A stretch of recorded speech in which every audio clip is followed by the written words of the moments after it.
response plan going forward. As you may well be aware, the National Oil Spill Contingency Plan speaks to 3 tiers. And as a result of the latest development based on trajectory of the spill, or the movement of, or should I say the movement of the hydrocarbons on the surface of the water, it is now engaging, based on information received yesterday, the attention of SEDIMA in a very specific manner. Ladies and gentlemen, this borders, according to the National Oil Spill Contingency Plan that speaks to the notes. I know the Ministry of Energy and Energy Industries important plays the custodian. They are the custodian of the plan, the permanent secretary, and also other major players. But as our part in the plan, I always reflect on the tier 1 operation, and this would have exceeded us just within mere hours of this event. And by the time we started speaking like this to you, the media, it was a tier 2, which required the national input in a very strong way. And this we have seen taking place and being very positive going forward with the type of response that we were able to coordinate going forward. I started by pointing out to you that the territorial waters of Grenada, based on the fact shooting, ground shooting, and all others surveillance that has been done, confirm that it entered into their territorial waters, and by that the Caribbean Disaster Emergency Management Agency hosted a meeting just a few hours ago. At this meeting, they were able to ask of us, through the ODPM and myself, our situation, trying to establish what you call a needs list, identify challenges, and also utilizing other regional partners to look at the probabilities of our event impacting their territory. So I can report, based on what was said at the meeting, that they have activated their plan to cope with what is that may probably come their way. Based on those projections, there is a probability. I will not give the level of that probability now. I will leave that for the other technical people to do, but that they may be missed. But definitely the southern part of it, if it's going to impact, certainly it will be the southern tip of Grenada, which, as you know, St. George's, that is the southern part of the island. We were able to share information as to our experiences. We also promised that through the right channel, our situation report number 5 will be shared through the ODPM, and also by the necessary means, they will be able to use some of that information to even guide them further. That being said, I just want to get back on landing here in Tobago. We continue to see improvements in terms of our response. Those gully booms, or those gully suckers, so to speak, those gully suckers are all on the island. The tankers and the tank farm is in place, and therefore the transfer of those previous suction that we would have done over the past 72 hours, we are now seeing that we are able to have effective storage, and those suckers are now paying attention to critical areas of the 15-kilometer zone. And if I to give an example, for example, along the Rocky Bay area, there are about 3 or 4 areas that were of very concerning, using my friend on TikTok, very concerning to us. And therefore, we have successfully taken care of the one behind my back, which is the port of Scarborough, this entire strip, as far down as the Coast Guard base. The latter part is reaching our attention, the heritage staff who is working on the cleanup along the shoreline, along with the other players who are doing what they can do at sea. Now, going forward, I indicated that we had to close some roads. 2 areas were shut off as a result of, during high tides, those pockets of hydrocarbon were finding its way onto our roadways, and therefore those roads had to be closed. There was also a concern about the air quality. The IMA is on the ground, and we are treating with those issues along with the EMA. So very later on, it is expected that we will receive a report that will determine whether or not the air quality is at a stage whereby schools can be reopened. So you can expect definitely as we go into the weekend, that information based on the findings will be made available to all. The marine life, we recognize the importance of the wildlife, and not just what you may observe in the day, but also the nocturnal creatures. A clinic center has been set up utilizing one of our shelters, and those folks from that angle are taking the necessary steps to ensure that our marine life and also the wildlife is being taken care of. I will want to pause here now for if there is any concerns, we'll be able to answer some of those questions going forward. Chief? I thank you very much, Mr. Stewart. Just some additional bits of information. Mr. Stewart pointed out, reminded all of the areas that we have closed and the reason for doing so.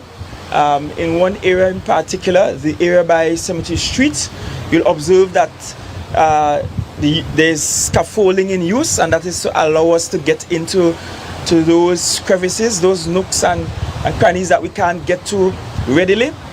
The effort is being concentrated in the area of Lambo all the way down to Petitru in getting that area completely cleaned. Today we had training for volunteers that happened this morning, and a second one will happen later on this afternoon. We also had intake of around 40 additional hands to be able to help us move the material from that Lambo to Petitru area much faster than we were, because we're concerned that that area was lagging behind a little. He pointed out that we have storage on island, so you may have observed one of the frac tanks down at Lambo by the fishing depot. That looks like one of those containers, shipping containers. That's essentially a frac tank, and those are being employed around the island to really store the waste material. We have mobilized and we have set up for an activation all the way down in the back of Canopy as well, where the skimmers are being used to extract from the water. So we do have a frac tank down in the back there, and I must say special thanks to the workers out at the Division of Infrastructure, because we could not get the frac tanks down in the back there. The trailer truck could not go down in the back there, and they worked night and day to be able to lay some material on the roadway there to make it drivable for the trailer carrying the frac tank all the way down to the back. So we need to thank the Division of Infrastructure for their efforts and their contributions in that regard. I will now open for questions, and I'm sure the things I have not addressed, you will ask them in questions anyway. So let's take the questions and I address them from there. Good afternoon, Chief Secretary. We heard in Parliament earlier this afternoon that the Prime Minister denied withholding any information from you in regards to identifying the vessel and that sort of thing. Can we have your response on that? Well, if you notice at my last press conference, I did not state specifically who I think were withholding information. But I made it quite clear, and I'll repeat myself, because you see sometimes people hear information and they create their own headlines that does not always line up with what was said. So let me be lucidly clear. The press release from the Ministry of National Security leaves us with a lot of unanswered questions. As to who is responsible for those unanswered questions, I cannot say, nor did I venture to say. Those unanswered questions remain unanswered at this point, such as, number one, who is the owner of the vessel that ran aground in Tobago and is leaking oil? If we are aware that a vessel went missing from sometime the 4th of January, I believe the press release said, then certainly somebody had to have reported that it was missing. So who is the owner of that vessel? Question 2, where are the schematics for the vessel? The schematics really and truly are the drawings, the outline of this vessel that can tell us shape, size, compartments, so we know what we are working with. We have divers going down in extremely dangerous conditions, and therefore knowing what the schematics are can allow us to make educated guesses about whether or not there are compartments on that vessel storing this fuel-like substance that has not yet started to leak. Question 3 that I have asked, beyond the schematics and beyond the owner of the vessel, the question is, if a vessel went missing from the 4th, I believe is the date, how is it between that time and the 7th of February when we were called about the leak? How between that time period, we had no sort of theorizing, no sort of effort to consider whether or not that which went missing, that fell off of our radar? Because we appreciate that if a vessel sinks, that it will fall off our radar. How between that time no one communicated with us and said, look, this happened and it might just be this vessel? Because then that would have also given us an early educated guess. So I asked those questions, which I am duty bound to ask on behalf of Tobagonians. My duty is to protect Tobago's interests in all of this, and I have a responsibility to ask those questions. I hope the central government aren't offended by those questions, but I like to operate with transparency, and I will ask and continue to ask those questions until I get an answer. Has there been any direct communication between the Ministry of National Security and the THA since this matter was released to the public? The Tobago House of Assembly has had direct communication with the Ministry of Energy and Energy Industries and also the Ministry of Works. That's why you saw those two line ministers here on Friday. As a matter of fact, I reached out to those two line ministers on Thursday. Let me walk you back. So on Wednesday, 7:20 a.m., we got the report. We did an initial press briefing about the matter Wednesday afternoon around 3:30 in the afternoon from out of Shore Park. And we shared all the data we had at that time. By Thursday, I returned and elevated the matter to Tier 2. And I explained that once the disaster is elevated to Tier 2, it means that it now requires a national response. By that time on Thursday, we already had Ministry of Energy indicating to us that they were sending experts to Tobago, which we accepted with open hands. So essentially, from get-go, we have been working with the central government diligently on this matter. On Wednesday, even before the experts came from Trinidad, TEMA had conversations and meetings with the Ministry of Energy and Energy Industries from the moment. So they have always been part of the conversations.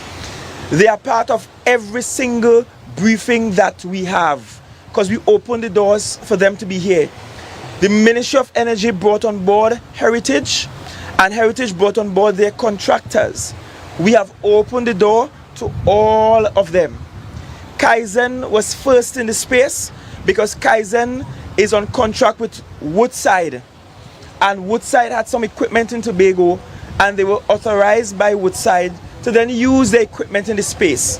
I'm taking my time to go over all of this again, so people can see clearly a couple things. That one, from as early as possible, we made contact with our central government. As a matter of fact, I took it upon myself. I didn't even bother to write a letter, to send an email, to send a written letter.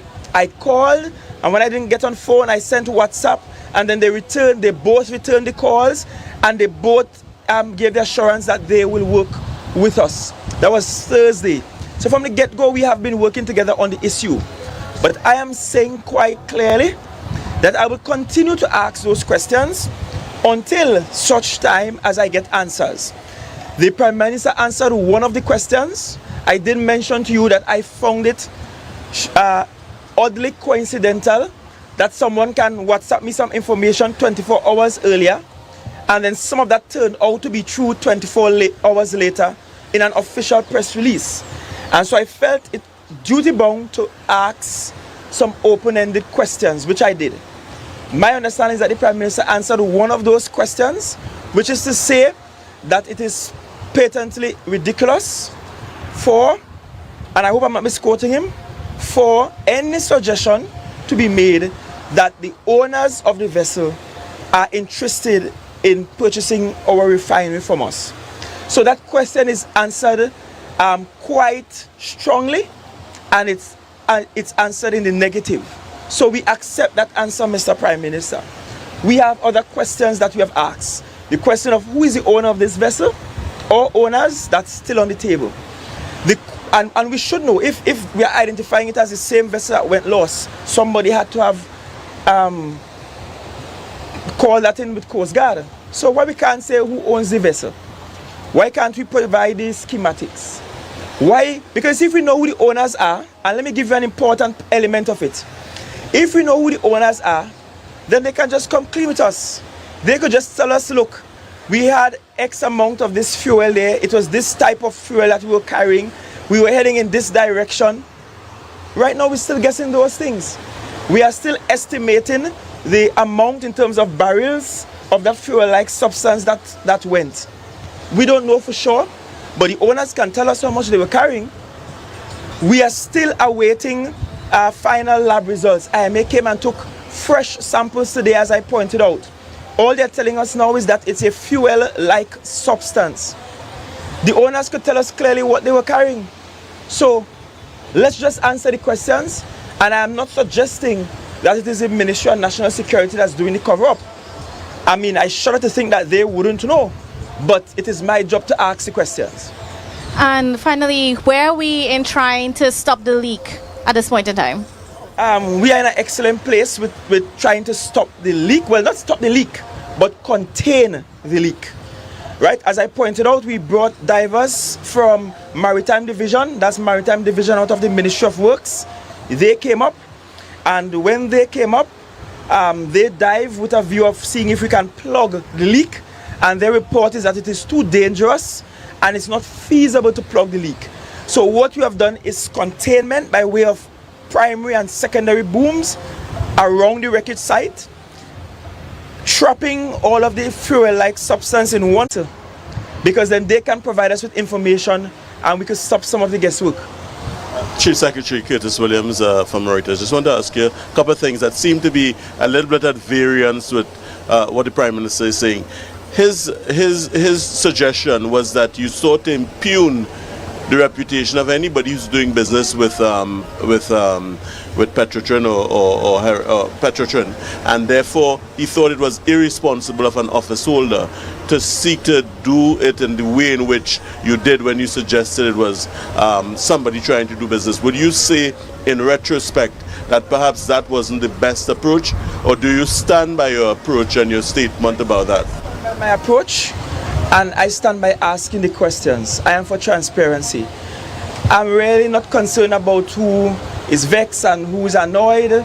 My job is to ask those questions on behalf of the people of Tobago. The other thing is that you talked about the 7th and the 8th and so on. Wednesday, you talked about Wednesday and Thursday. Wednesday was the 7th, Thursday being the 8th. There was a letter from the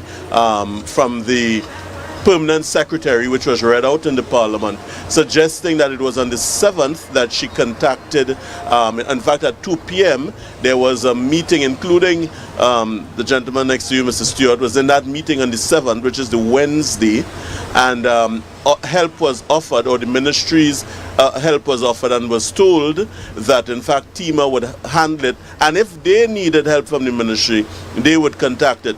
So is it that the PS letter is inaccurate and therefore the records of the parliament wrong, or is it that there's an issue about recollection here? And the last thing is, if in fact TEMA said to the ministry, if we need your help, and that help came 24 hours later, that request came 24 hours later, that in itself might have been an error.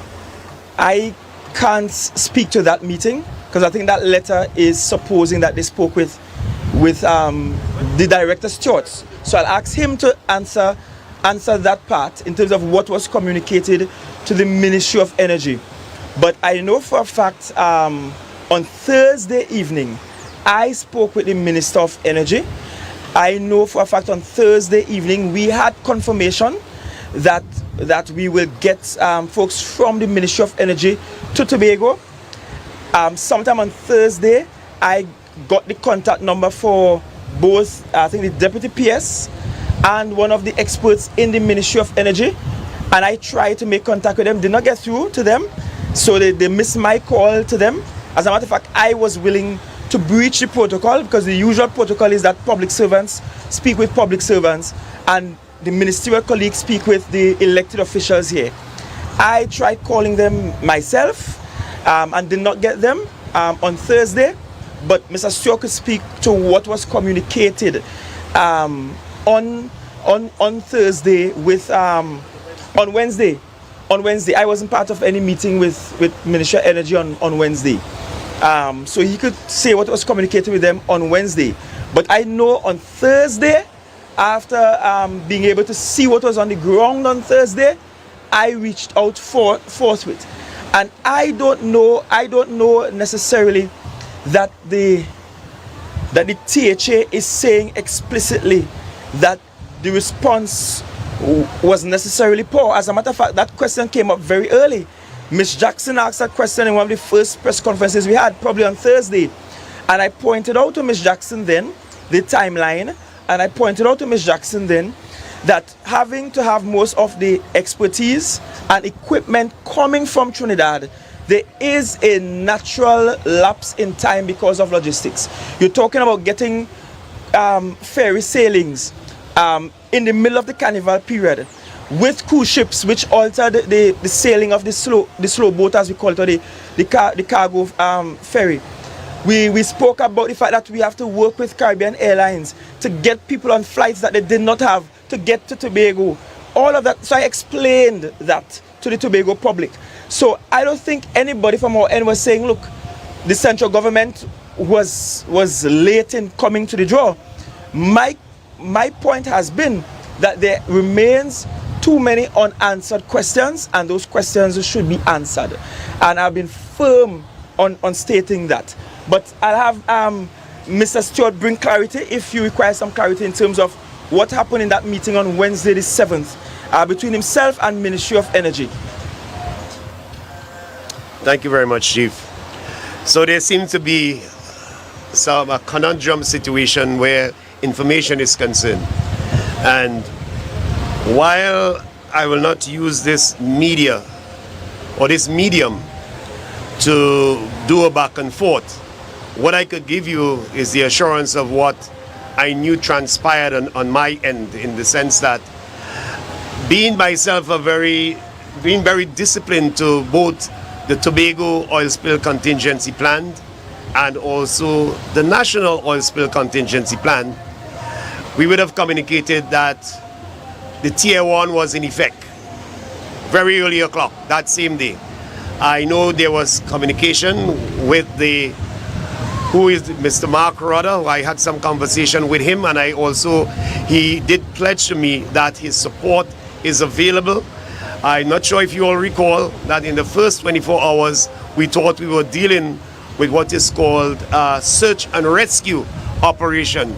You know, But one of the things that I am very pleased about based on our development here in Tema is the ability to do our information management platform.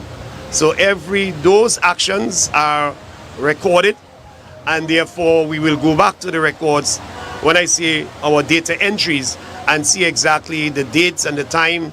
I could even probably go back to my phone, but I can't do that here now.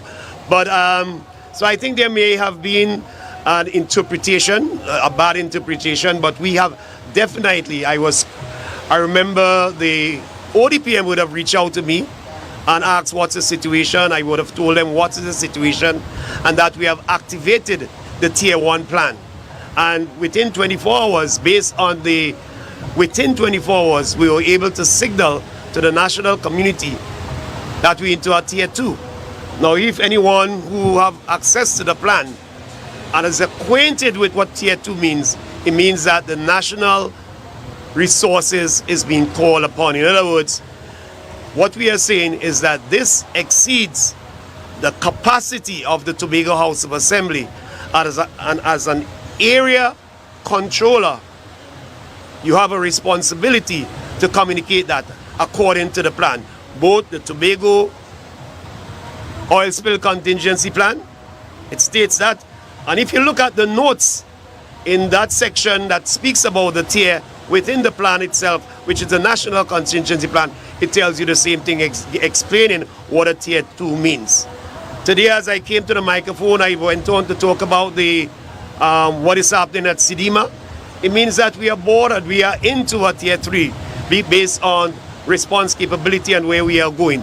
These are indications, it's written, and I often tell people, if you don't want to act according to the plan, then don't put it in a document, because the document sometimes can come back and find you very fishy. But I'm very much acquainted with these documents.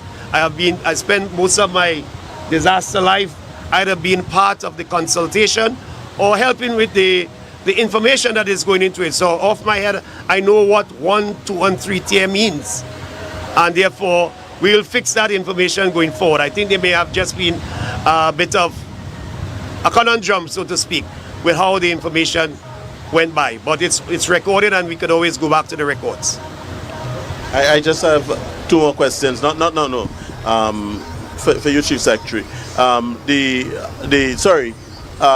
Venezuela's Minister of Energy has said, this is Reuters reporting, that they are prepared to help Trinidad and Tobago, and secondly, that they've done many flypasts and none of that oil has gotten into Venezuelan territorial waters.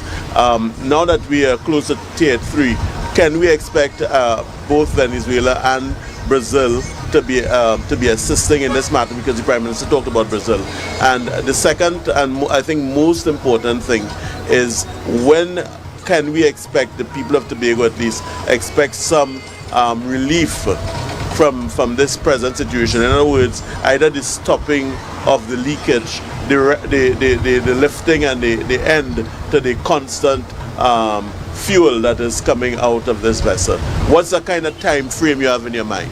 Right, so as relates to your first question, we are guided by the oil trajectory maps. A guide has been of assistance in that they have done some reconnaissance for us up to yesterday in terms of determining where this thing is. The last map released from Tema did not show any in Venezuelan's territory, but showed in Grenada's territory, marine territory, that is, marine space rather. We will be willing to accept help from anyone in ensuring that this thing is properly resolved. I told you that the Ministry of Energy brought some international experts from OSRL yesterday. I told you about their presence on island, and their recommendation is that we need to work on that which is now leaving Tobago waters and that might impact on other territories. So that in itself will force us as neighbors to work together at some point to treat with this matter. Yesterday, when we got the latest trajectory mapping, even before I came to you, the media, I reached out to the Minister of Foreign Affairs, and I sent him all the information that we had up to that point, and I told him that based on his judgment and cabinet's judgment, if there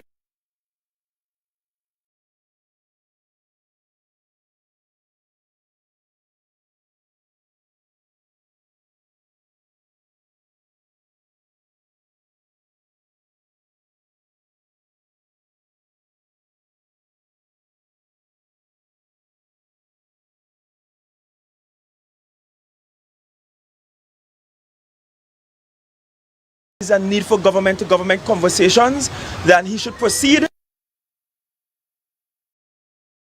And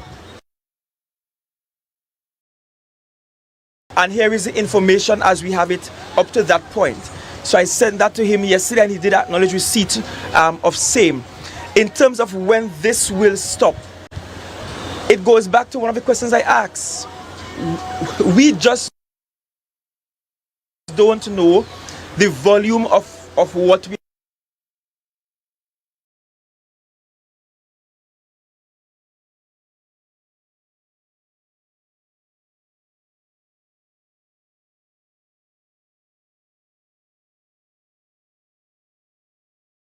dealing with in the vessel.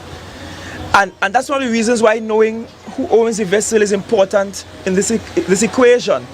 Because this thing continues to come out of the vessel. We don't know how much is inside there, how much more is left to come out, or if there's much more in there than that's already out. We are currently operating as if it is at maximum capacity, thereabout, but we really don't know. And so that's why our best and safest bet at this point is to do the containment, meaning literally draw a sort of circle around the wreckage site, contain all of the spill in that circle, and extract as it comes out. But that could take us some days again, or it might be some hours again. And that's because we just don't know. We just don't know. And it is too dangerous to dive to be able to investigate the schematics of the ship ourselves. So we really need to know who owns the vessel so that we can have that conversation about the schematics. Mr. Chief Secretary, Liz Williams from TV6, just wanted to know any update on the samples? Right, so as I indicated, the samples that we sent down, they came back saying that it's fuel-like substance.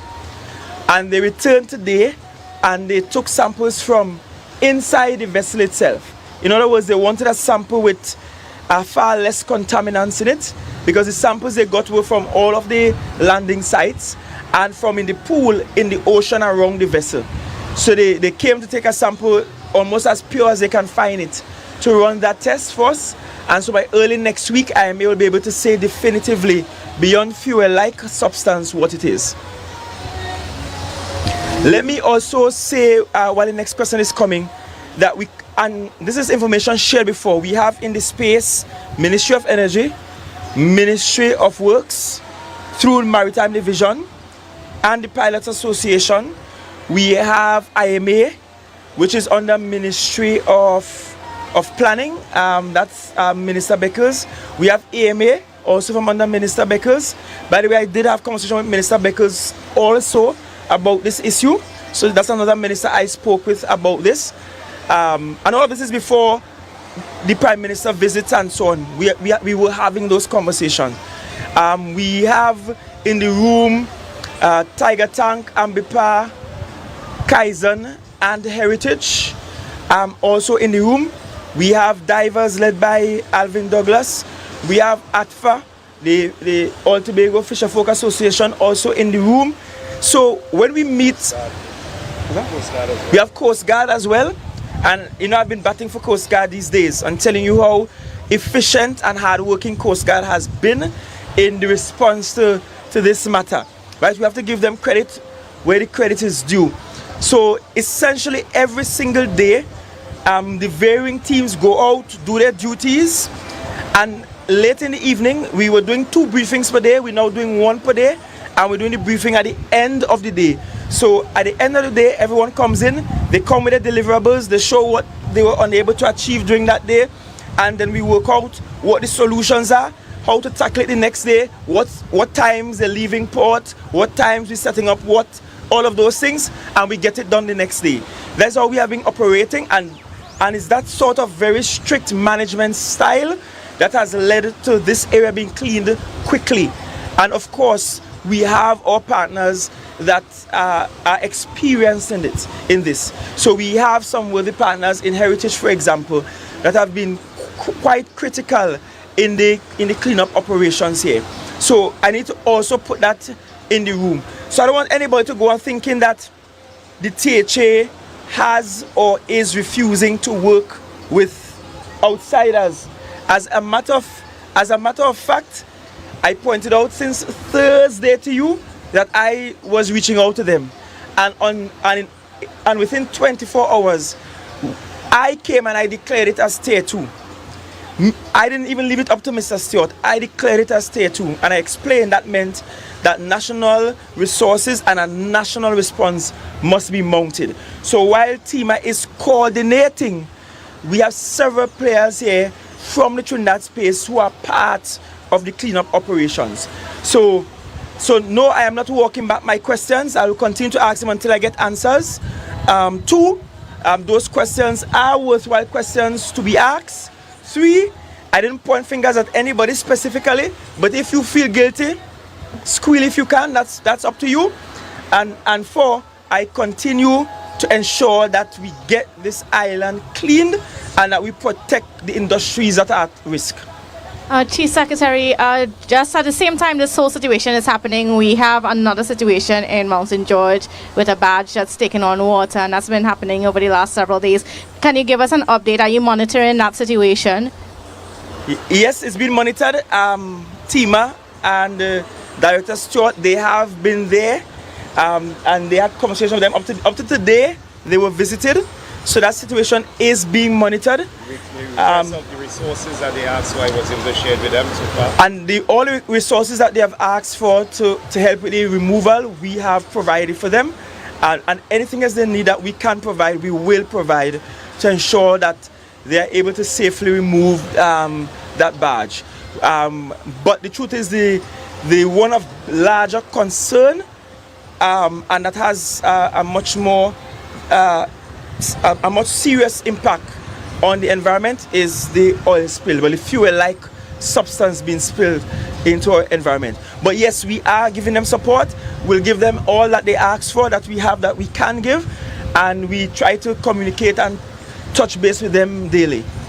And finally, we had a situation at Signal Hill Secondary Comprehensive School. Do you have any thoughts on that incident there? I only learned of that on my way here.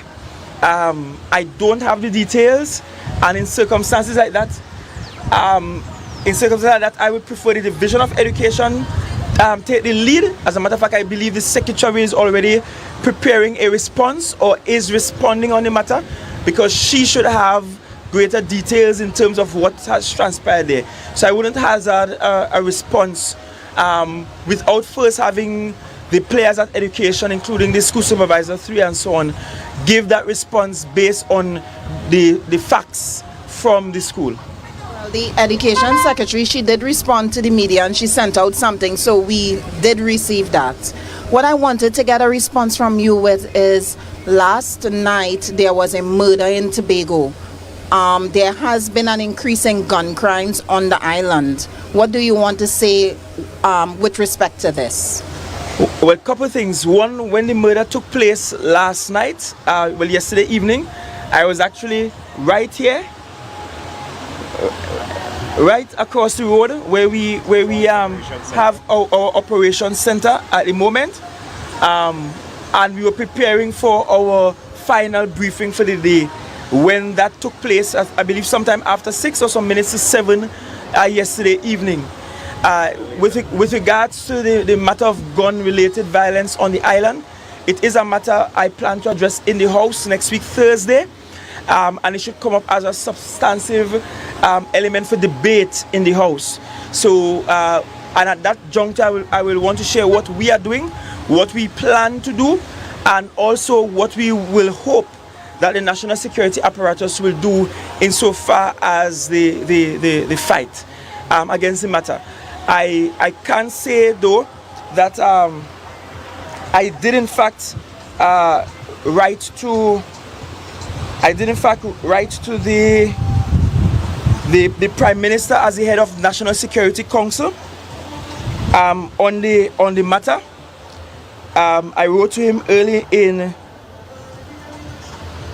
January in a letter dated the 12th of January 2024, and I received his response today. I got his response today. It came across my desk today, and in that letter to him that was dated the 12th of January 2024, I requested a meeting to discuss the elevated murders and gun violence in Tobago. And in his response, he said further, and I quote, "Further, I wish to assure you that as Prime Minister and in my capacity as Chairman of the National Security Council, I continue to be apprised of all matters concerning crime in Trinidad and Tobago," close quote. So I did not get an answer, yea or nay, about a meeting, except that he simply said that he continues to be apprised of all matters concerning crime in Trinidad and Tobago, end of quote. So you will get some more information when we get to the house next week, Thursday. Just one last question here. I'm seeing that Venezuela's Minister Telechia also said, and I'm quoting, that the vessel has nothing to do with PDVSA nor Venezuela. Well, many people are saying, you know whether I buy it or not? No, let me be clear. I am not the expert in these matters. I am the expert in charge of Tobago matters. So therefore, where I come in is where Tobago's interests is being impeded or is being threatened in one way or the other. And it's from that place I need to ask those critical questions. So Venezuela is saying the vessel had nothing to do with them. I believe Jack Dio made a statement saying the vessel had nothing to do with them. And all that we get is this vessel went off radar. It got into trouble sometime around the 4th of February. And somehow it showed up on our shores, and that's all we know.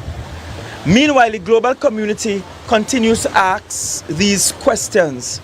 I've seen a report on Bellingcat.com that seemed to suggest what the vessel is, but in terms of ownership, that is still a mysterious question, and I don't know why that remains a mysterious question. But it is my job to ask the question. Those who know the answers can decide to answer or not to answer, and the people of Tobago, the people of the world that are looking on, will make a judgment call based on that. You can also investigate the oil type, because you know Venezuela is very heavy oil as opposed to, so you can also do that, he said, but it has nothing to do with them. Right. So of course you can investigate the oil type, and one of the reasons for taking a sample from directly in the vessel is so that you can do fingerprinting of the material, and you could basically determine where the source, where it emanated from. So that can be done. So yes, that is in fact correct. Alright, I want to thank you all. We continue the operations. Stay tuned if there is to be another briefing. It might be sometime on Sunday or Monday, but just stay tuned and we will make you very much aware of what is happening, because on our end we are about being very transparent when it comes to this incident. Thank you very much.